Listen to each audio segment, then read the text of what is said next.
Morning. Welcome to end of week Ainsley News. It's also the end of our In Gold We Trust previews. Today we're talking institutional impact and GSR.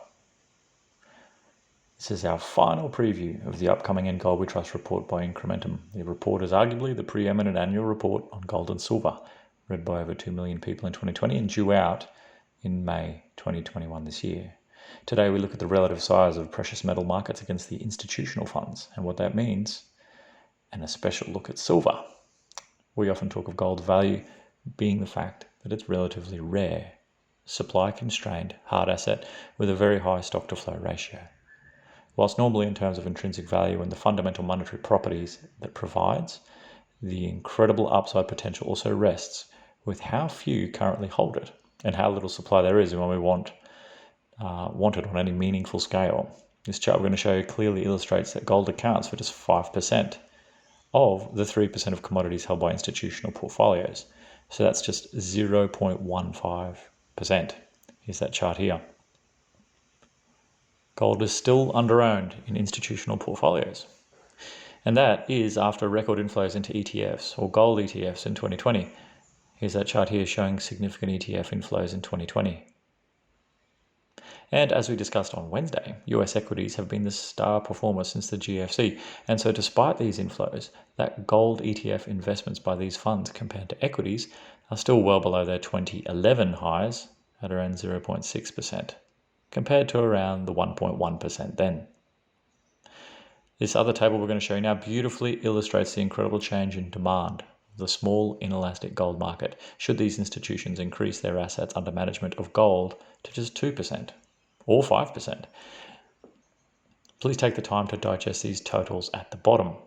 A 3,594% or 8,984% over and above the total 2021 gold investment demand respectively, with no ability to create more gold as they can with bonds. Here's that chart here. What happens if institutional investors want to buy gold? Put pictorially, this other chart we're going to show you here categorizes major institutional global assets and compares them to total global gold investment holdings, and that for just 2020. Grab the microscope so you can have a closer look here. The gold market is tiny in comparison to global assets. It's on the left here, 30 largest US mutual funds, followed by global pension funds, 10 largest investment banks. Zooming along, sovereign wealth funds, US hedge funds, top 10 global private equity funds, total gold investment holdings. Wow.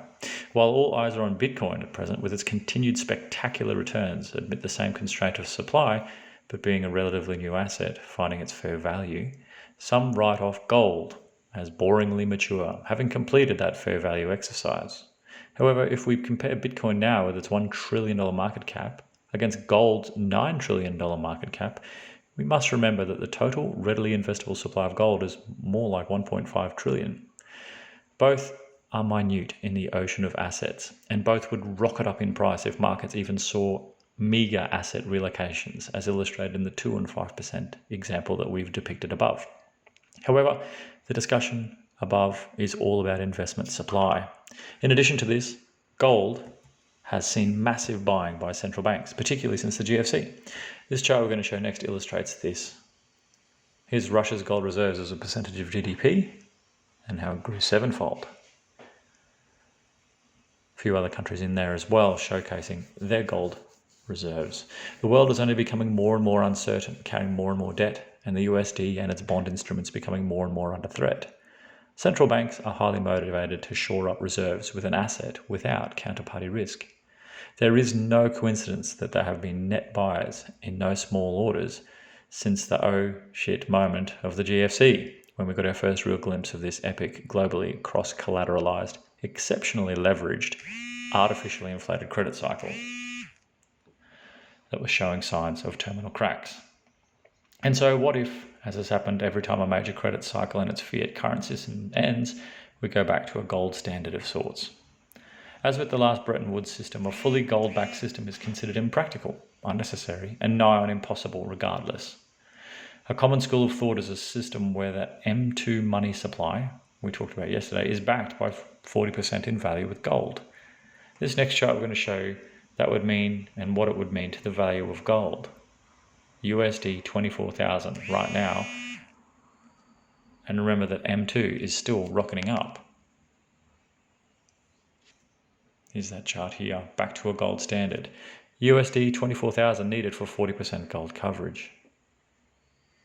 If you're curious, the ratio right now is around 12%, with gold priced at USD $1,700.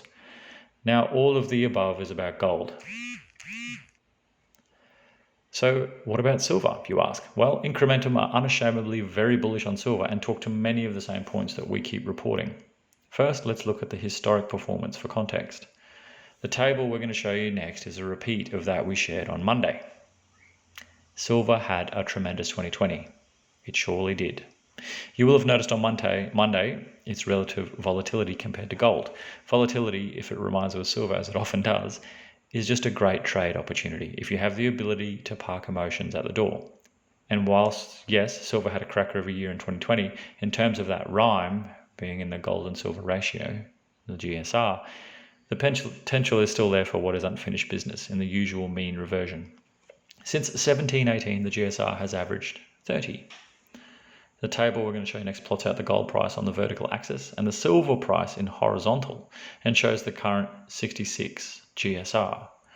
Have a play with that table and just try not to get too excited about the potential silver price, even if gold doesn't move from its current 1725 or 1,725 US dollars. For example, let's have a look here. Gold and silver ratios, 10, 20, 25, 33.3, 50 and 100. Nice little quick jump up to $66 per ounce, without much effort at all, really. Looking back 300 years, we see that 2020 posted the highest ever gold-silver ratio. However, note that before 1900, silver barely changed, and this was largely through government edict. The gold and silver ratio made a 300-year high in 2020. I therefore prefer to look at the last century on for more relevance, and you are more around the 45 to 50 mark. Indeed, if you just look since the end of the gold standard, we have a median of around 60. You can see even with the reversion down to 66, we are still a long way from the completion of a historic version of around 30:1. If that were tomorrow and gold was worth AUD 2,212, your silver would be worth 74 Australian dollars per ounce. Now the chart here showing silver continues to show relative strength versus gold. And remember, just as with gold, silver enjoys a great correlation with inflation. And indeed, it is outperforming gold right now on the reflation trade playing out. This next chart shows that correlation with an inverted 10-year TIPS or TIPS inflation-adjusted interest rates on 10-year Treasury securities. TIPS and silver are highly correlated. Well, we hope you've enjoyed us passing on these charts from Incrementum this week with our own words. We will no doubt revisit them when it's released in May. For now, this is how they summarise. Our central theses. Debt relief versus higher inflation is increasingly becoming a monetary policy goal. Even more aggressive measures can be expected if inflation does not pick up. Helicopter money, universal basic income, and modern monetary theory. Rising inflation rates are a challenging environment for bonds and possibly also equities. Gold is a reliable long-term inflation hedge. In addition to gold, it makes sense to build up a diversified inflation basket in the portfolio. A small amount of Bitcoin brings noticeable diversification effects. And that's their input there from their central thesis over at Incrementum. Well, thanks for making it all the way through those graphs today. If you've made it to the end, congratulations. You deserve a pat on your back.